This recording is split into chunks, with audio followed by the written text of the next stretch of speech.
Yeah. So personally, I wanted to play on I wanted to play on the tour since I was young. Mhm.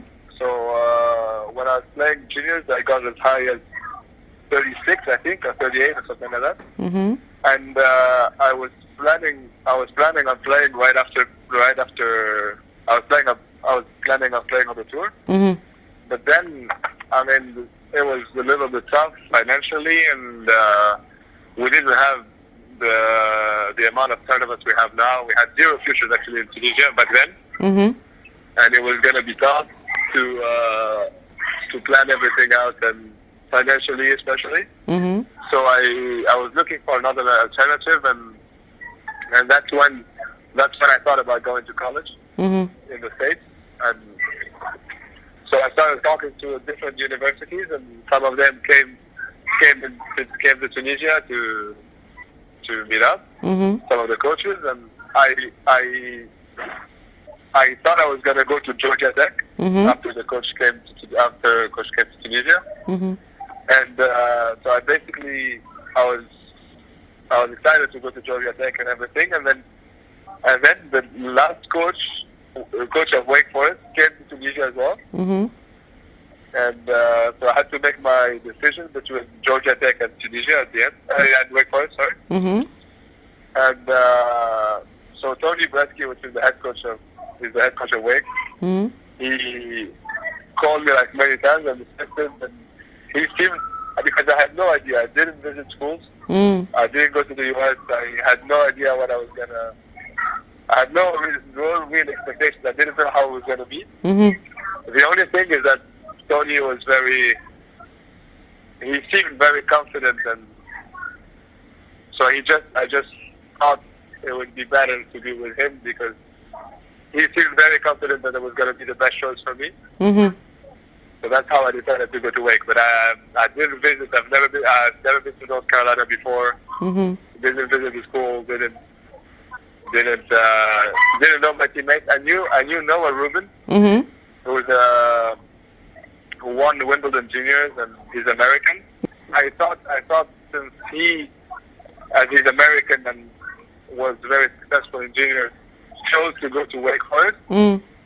he probably knows better than me. I mean, he's American, he's up there, he knows what's going on, and if he decided to go to Wake, then it means that Wake is a good choice. If you wanna play pro after. So Mhm. that's what basically led me into the decision. Mhm. And so that's how I ended up at Wake. Oh yeah, that's very true. I think this is something I love personally. Mhm. Before going to college, I knew I was gonna like. I always liked playing team competitions like Davis Cup or club matches. I always liked that team spirit in tennis. Mhm. And unfortunately, obviously on the tour, you don't have that often. And going to college, that was the biggest challenge, kind of, because obviously tennis is a very individual sport where everybody has kind of a big ego a little bit. Every successful player has to have a little bit of an ego because I think to succeed in the sport. Mhm. And then we have to like work together and not only do what's best for us personally, but do sometimes it's kind of a compromise. You do things that are not gonna help you personally, but they're gonna help your teammates, and by helping your teammates, you're basically helping yourself because you're increasing your chances of winning. And obviously that was the goal when I got to college, and I loved it. And obviously you start sharing you share the ups and downs as well with your teammates, and I think you emphasize everything that is good.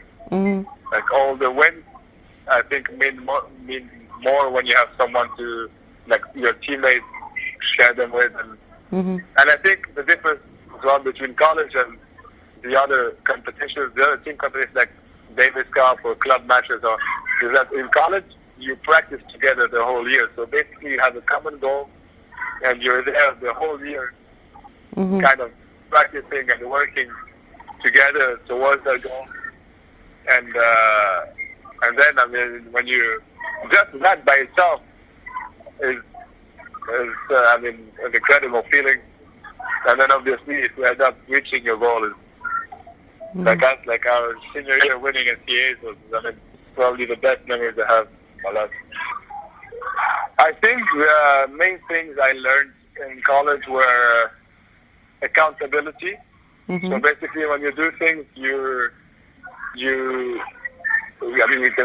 be held accountable for them. So it comes with maturity, because before I was a junior, and sometimes people did things for me, and I don't know, I didn't have full responsibility of things I was doing. And then you get to college and you're by yourself.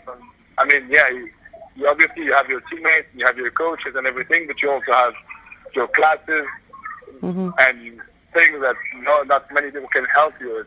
I mean, obviously you have some help, you have tutors and everything, but at the end of the day, you are the one who you're either going to study for your exams or not, you're either going to get ready for your match or not, and then you learn how to do that. So at first it was a challenge, but then obviously you get used to it and get better at it as time goes by. And then obviously time management as well, because you have a lot of things to do. I mean, I was a math business major, mathematical business. Ah, okay, cool. So that major by itself was very challenging without the athletic part added to it, and then I had to combine that with not only the sports, tennis, but also in a very competitive way, because our coach's goal was to be number one in the nation and win NCAAs, an NCAA title. So it wasn't just to compete in Division One, and I was held in very high standards in both academic and athletic part of my journey, and I think time management was key there, because you learn how to study efficiency, practice efficiently. I mean, like, you're gonna spend 2 hours studying. I mean, you can choose to get a lot done in 2 hours or less done in 2 hours, and I think I got much better at that throughout the years.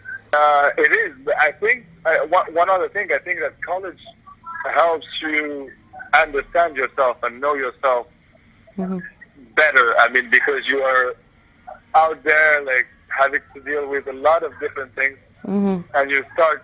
I mean, you understand yourself, I think, better than, because you just face different situations all the time. And obviously, by the end of your 4 years, you probably have faced a lot of different situations, and you realize which ones which ones are tough to deal with for you, and which ones are easier to deal with. And me personally, I still try to keep up with some news. I feel like obviously I dedicate myself 100% to tennis, but I also try to do things like apart from tennis as well. So I've been trying to do that as much as I can, like reading a lot and everything, because I feel like I need it, and I feel I have a better self-esteem when I do it, and that helps me play better on the court. So what kind of stuff do you like to read? Well, I read a lot of different things. I read a lot of financial books, because I think that relates to my major, and I want to be updated with it. Like, if I ever I just want to be able to talk about it if I'm in a situation where that comes up. Okay. And then I read a lot of about psychology, because I think that relates 100% to tennis. Because you have to. I mean, tennis is an individual sport, and it's a sport where you're up there and with an opponent, and both of you want the same thing. And I think the most important thing is the way you decide to deal with a situation or react to whatever is happening to you. I mean, that was probably by far the most emotional things I've had my whole life, and because it meant so much. I mean, for us, we worked so hard the 4 years, my whole senior class and all the class and the class that went after me towards that goal, and my coach obviously wanted it probably more than anybody. And it was very tough. If I saw it coming, yes and no, because my junior and senior year, we were number one in the nation, probably 90% of the 2 years, and we didn't get it done my junior year. We lost semifinals of national indoors, having match points in that match. We lost quarterfinals in the NCAAs because we had a small, I think there was some drama in the team, and that didn't let us compete as good as we could, and that cost us the match in my opinion. So going into my senior year, we knew we could win it, and we knew we'd have to work a lot, but we also knew we would obviously need some luck and a lot of dedication. And so we tried our best, and I think it was a team effort. Everybody did whatever they could. We tried to help each other as much as we could. All of us, every time one person had a punishment or something, the whole team showed up during the entire year, and I think that ended up like, obviously the results were there because my senior year we won national indoors, and then we won ACCs, and then we won the tournament, the regular season, and then obviously at the end we won the NCAAs as well. And the main thing was to realize that excuses were going to be there because playing college tennis, you play in different conditions all the time. When you see it, when we won NCAAs, we had to play Columbia University in round of 16, I think. The team that plays predominantly indoors, and we knew they were going to be better indoors than outdoors, and that's how the things were. We had to play them indoors, and we had to deal with it, and we did. And then the next day we played under 95 degrees heat, which we had a situation we haven't done that year, and we had to face it for the first time during the semifinals of the NCAAs, and we couldn't really complain or just we had to deal with it as well. And then another match was start by rain delay twice or 3 times, if you remember. Again, like that was the first time in the year, and we had to deal with it.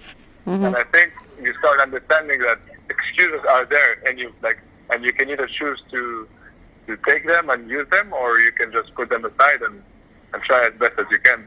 And then again, like realizing that your time it's not going to go there forever. That's what our coach told us. Our coach told us he was determined to win NCAAs, and he was going to do it, and we could choose either we were going to be the team to do it as well, or we weren't, and then he was just going to find other players that will do it later. So that was up to us to either be satisfied with the excuses we had and the results we had, which was like semifinals and NCAAs, or try our best and try to get as much as we could and aim for winning the title, and that's what we did. Yeah, I think this is. I don't really look at it that way. Unfortunately, we have to do it sometimes. But I look at it in a way where I think tennis now is becoming a sport where maturity is very important, and you can see it in the top 100. People are the average age. I think is around 30 or maybe above. I don't know. And I think you have plenty of time to go, mature in college, face a lot of different situations, know yourself better, learn how to manage your time, learn a lot of things about yourself, and then go on the tour. And I think it gets you ready for the tour. I think so. That's what my experience showed me. And yeah, I think so for sure. I think one of the things that people kept trying to put in my mind was that I had to make a choice right after I finished high school and after juniors. Either I go pro or I will never make it. And I had to make that decision, and that was already late because the guy like someone like Nadal or a lot of other players made that decision a lot earlier than me, and being like 18 years old and after high school was already late for that decision. And if I didn't take it at that moment, I would never be able to play on the tour. And that's what they tried to put in my mind for a while, and I actually believed it a little bit at a certain point. But then, obviously, when I went to college, I realized that the level was very high, and you start seeing people like Cameron Norrie, a guy who played at the same time as me, and he's now top 40 or And you start seeing players like that, and I mean, every resource is provided to you in college to make it. I mean, especially if you choose the right one. I mean, my coach was there in college, and I promise you, I could go practice at any time I'd like. I could go for a team practice, and then if I wanted to do individual practice from midnight to 3 a.m., he'll be there with me from midnight to 3 a.m. So the only thing you need is, I think, determination. And the only challenge is obviously not to lose sight of your goals when you go there, because you have a lot of things to worry about, like school, like social life. Like, so obviously you can get lost, but if you are determined, you have every resource for you out there to make it. And I think it's a beautiful experience, first of all, whether you make it or not. And I think it increases your chance of making it. So I would recommend that to anybody, for sure. I think the way we see it here, I mean, I can talk about Tunisia especially, because the way we see it here is more of you want to play tennis professionally, and that's what you grew up dreaming about and dreaming of.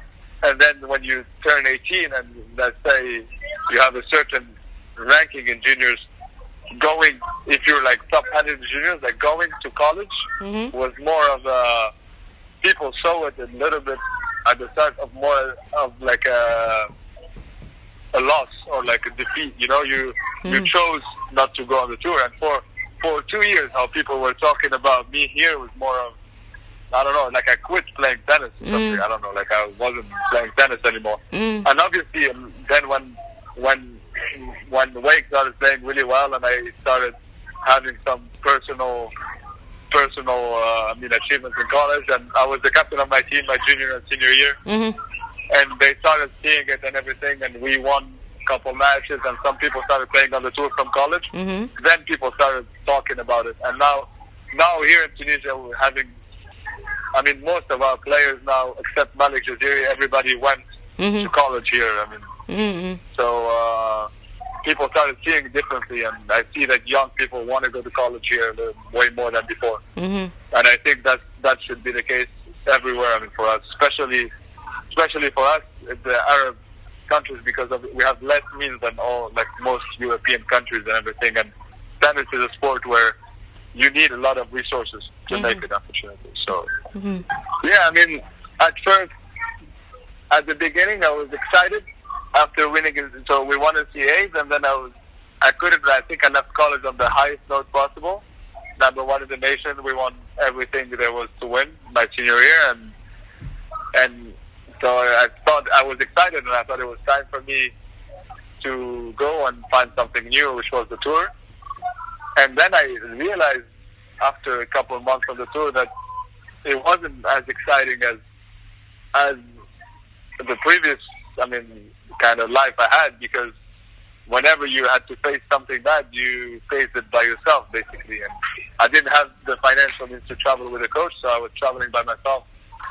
And I would go to a different country and then lose a certain match, and there was no one there to cheer you up or I don't know, or have fun with or anything. Like, you were there by yourself and had to wait for a whole week. And then once you waited for a week, you go again and you're by yourself. And even like, I thought, okay, gotta grind to it, and then good things are gonna come. And then you realize that even after winning, when you win, you win your first week. And I mean, you have no one. You have obviously your family and your friends, but your teammates are not there. I mean, it's not the same feeling that you can share with your teammates, because playing college, not everybody went through the same thing, and we all deserve it as much. And then we can share it with each other, and I think it amplifies the feeling by so much. And obviously, at first, that was a challenge, so it wasn't as thrilling as college was. And I realized I should have appreciated even more when I was in college. But then, I mean, obviously, you start finding pleasure in different things, which is like setting your own goals and being able to act on it, just like personally act on it and not depending on it. Because in college, you had to have a good chemistry, and the whole team had to be. I had the good experience because our whole team we all had the same goal and everything. I mean, sometimes you can have a couple of guys on the team that don't have the exact same aspirations as you. So, but then here, I mean, on the pro tour, you have, I mean, your own destiny kind of in your hands. So it's all up to you. And having learned, I mean, that just emphasizes the accountability part I was talking about, and you just learn how to do it. And I think now I find way more pleasure than I found at the beginning of the. I mean, when I just went on the tour. No, I try to. Obviously, I think the system changed when I decided to go on the tour. I mean, beginning of 2019, they made the change of the ITF and with the transition tour and everything. So that kind of changed the rankings completely, and it was tough to have a specific goal, because we had no idea what to expect. I didn't know how to get through the whatever they placed, and so I wanted to go through the transition tour, and which I did. I was top 10 quickly, and then I decided to play on the challengers, and I think that could have went a little bit better than it did. So my goal now, I'm I think 330 now, and my goal is to finish the year within the 150 would be good. So that's my goal, and I will do everything I can to reach it.